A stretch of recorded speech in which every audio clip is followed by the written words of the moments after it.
Rubber stamp ಆರೋಪದ ಬೆನ್ನಲ್ಲೇ Mallikarjuna Kharge alert ಆಗಿದ್ದಾರೆ. ರಾಹುಲ್ ಜೊತೆ ಚರ್ಚೆಯ ಪ್ರಶ್ನೆಗೆ ನಾನೇ ಅಧ್ಯಕ್ಷ ಅನ್ನುವಂತಹ ಉತ್ತರವನ್ನು ಕೊಟ್ಟಿದ್ದಾರೆ ಮಲ್ಲಿಕಾರ್ಜುನ ಖರ್ಗೆ. ಇಲ್ಲಿಂದ ಹೊರಟ್ರಲ್ಲ ಬೆಂಗಳೂರಿಂದ ದೆಹಲಿ ರೀಚ್ ಆಗ್ತಾ ಇದ್ದ ಹಾಗೆ ಅಧ್ಯಕ್ಷನ ಅನ್ನುವಂತ ಒತ್ತಿ ಹೇಳುವಂತಹ ಕೆಲಸವನ್ನ ಮಲ್ಲಿಕಾರ್ಜುನ ಖರ್ಗೆ ಮಾಡಿದ್ರು.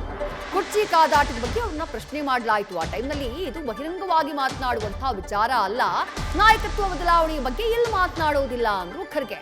ಆ ಟೈಮ್ನಲ್ಲಿ ಮಾಧ್ಯಮದವರು ಪ್ರಶ್ನೆ ಮಾಡಿದ್ರು, ಸರ್ ರಾಹುಲ್ ಗಾಂಧಿ ಅವರನ್ನೇನಾದ್ರೂ ಭೇಟಿಯಾಗಿ ರಾಜ್ಯದ ಬೆಳವಣಿಗೆಯ ಬಗ್ಗೆ ಚರ್ಚೆ ಮಾಡ್ತೀರಾ ಅಂತ ಹೇಳಿ. ಆಗ ನಾನು ಅಧ್ಯಕ್ಷರು ಎಲ್ಲೂ ಹೋಗಿ ಮಾತನಾಡೋದಿಲ್ಲ ಅನ್ನುವಂತಹ ಉತ್ತರವನ್ನ ಕೊಟ್ಟರು ಎಐಸಿಸಿ ಅಧ್ಯಕ್ಷ ಮಲ್ಲಿಕಾರ್ಜುನ ಖರ್ಗೆ. ಸಭೆ ನಡೆದಷ್ಟೇ ಮಾತುಕತೆ ಮಾಡುವುದು ಅಂತ ಖರ್ಗೆ ಹೇಳಿದ್ದಾರೆ.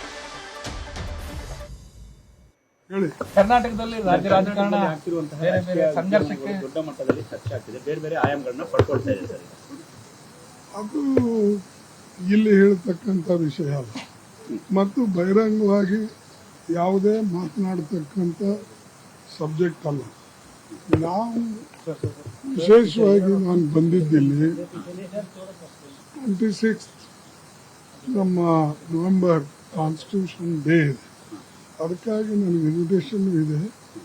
ಅದನ್ನು ಅಟೆಂಡ್ ಮಾಡಿ ದೆನ್ ನಮ್ಮ ರಿವ್ಯೂ ಮೀಟಿಂಗ್ಸ್ ಇವೆ, ಅವೆಲ್ಲನೂ ಕೂಡ ಮಾಡಿಕೊಂಡು ಮುಂದೆ ನೋಡಿ.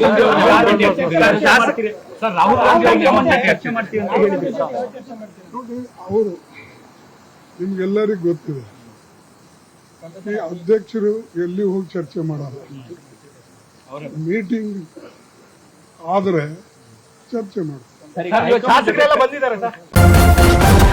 ನ್ಯೂಸ್ ಫಸ್ಟ್ ನಿರ್ಭೀತಿಯಿಂದ ನಿಮ್ಮ ಪರವಾಗಿ.